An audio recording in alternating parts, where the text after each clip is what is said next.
syndromes d'Ehlers-Danlos sont des maladies héréditaires du tissu conjonctif dues à des anomalies de synthèse de protéines telles que les molécules de collagène. La classification de 2017 répertorie 13 types de SED, avec des caractéristiques et une sévérité clinique différentes. La problématique principale est l'hyperlaxité articulaire, celle-ci pouvant être à l'origine de luxation ou de douleur. Un diagnostic médical est donc essentiel pour un accompagnement optimal en rééducation.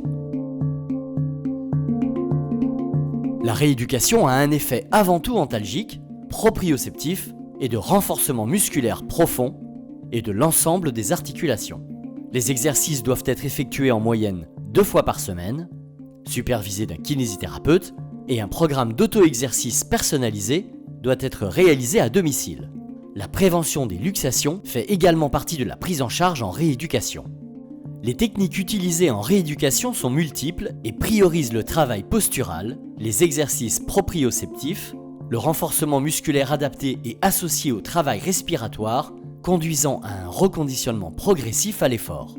La kinésithérapie antalgique doit être employée comme l'électrothérapie, le massage et la physiothérapie. En contrepartie, il faut éviter le travail excentrique en course externe et en chaîne ouverte, ainsi que les mouvements rapides et les exercices qui peuvent exacerber la douleur. Voici un exemple d'exercice et ses variantes pour le travail de stabilisation articulaire et renforcement musculaire profond, global, avec le kinésithérapeute.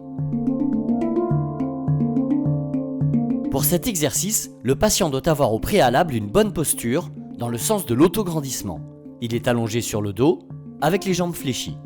Les paumes des mains doivent être appuyées contre le lit pour éviter les luxations d'épaules.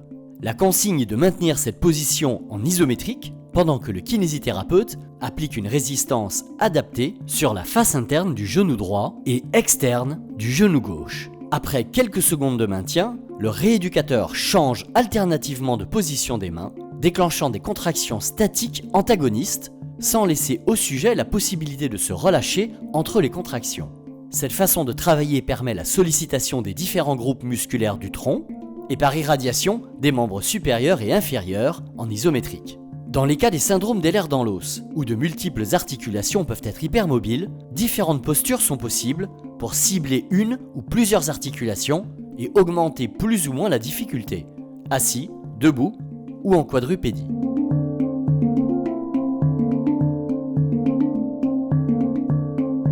La réalisation des séances en balnéothérapie a 2 objectifs. Premièrement, la diminution des douleurs par la chaleur et le soulagement du poids du corps. Deuxièmement, le contrôle des mouvements articulaires par la stimulation des récepteurs sensoriels et proprioceptifs. La marche dans l'eau et des exercices de faible amplitude sont priorisés. Placez-vous face au mur. Vos bras sont tendus devant vous. La hauteur de la main et la position du poignet varient en fonction du secteur non luxant. Corrigez la position de vos coudes et de vos poignets en amplitude non douloureuse. Lors de l'exercice, pensez à rentrer le ventre et à vous autograndir en baissant les épaules et en rentrant le menton. Effectuez une pression contre le mur le temps de l'expiration.